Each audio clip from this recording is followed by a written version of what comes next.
I just look at Jay, and he was a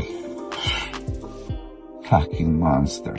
And Coleman shows up and takes his clothes off backstage, and I just said, oh, shit.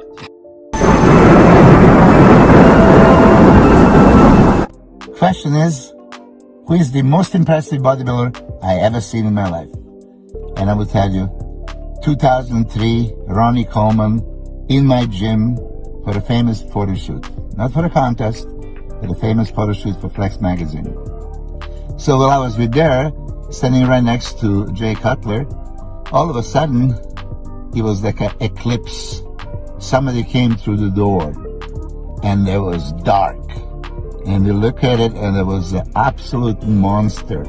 I have never seen anybody that big, that muscular, like Ronnie Coleman was that day. So as he was approaching, it was like close to me and Jay. I just look at Jay, and he was a fucking monster.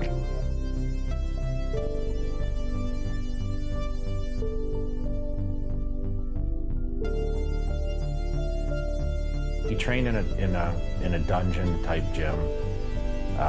In my terms, it would be labeled as a shithole. Rusty weights and very dusty and whatever. But that's where he trained because he loved to train. Ronnie just had it all, man. He was strong, he was bigger than everyone, he was more conditioned than everyone. And he just didn't give a shit. Like, he stood up there on that stage and just was like, I'm here, give me my Sandow and I'm leaving with it. That was it. You had to admire that. And he was humble about it. He wasn't cocky, he wasn't arrogant. He knew it was his, and he came and took it. He just had it all. He had the training, he had the crazy diet that he was able to eat, you know, all these crazy things and be able to still get in that kind of shape.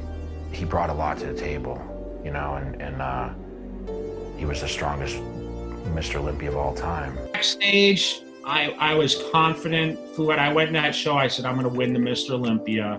Yeah. I had already won everything that year. I won the Arnold, I won all the Grand Prix. I won the Ironman that year. I was the biggest thing in bodybuilding at that point, like coming up strong, and I was getting better. And Coleman shows up and takes his clothes off backstage, and I just said, oh, shit. I said, oh, shit.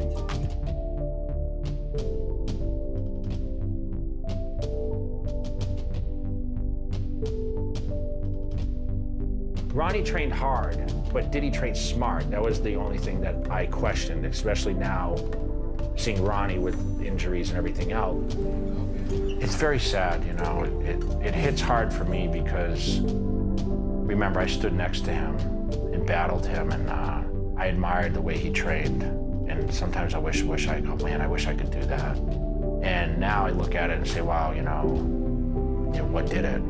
I don't know the answer because Ronnie's not going to cry about anything. That's the thing about Ronnie Coleman. He's not going to make excuses for himself. Well, this is why it happened. He'd rather just say, you know, when people say, hey, you know, you're laid up, you had this many surgeries, what do you think? He goes, well, I'm really disappointed I only squatted 800 twice. That's just Ronnie. Everything negative is a positive to him. And that's why he's great. And that's why you gotta respect the guy, because he could be crying to everyone, well, I'm so beat up and, you know, bodybuilding did this to me. But Ronnie's enjoying his time with his kids. He's doing his travel still. He's making the best of it. He's wheeling in expos in a wheelchair. I feel sorry that it happened, but I don't think Ronnie feels sorry about it, because you know what? He just did what he had to do to be the greatest bodybuilder of all time. And he will go down in history as the greatest bodybuilder of all time.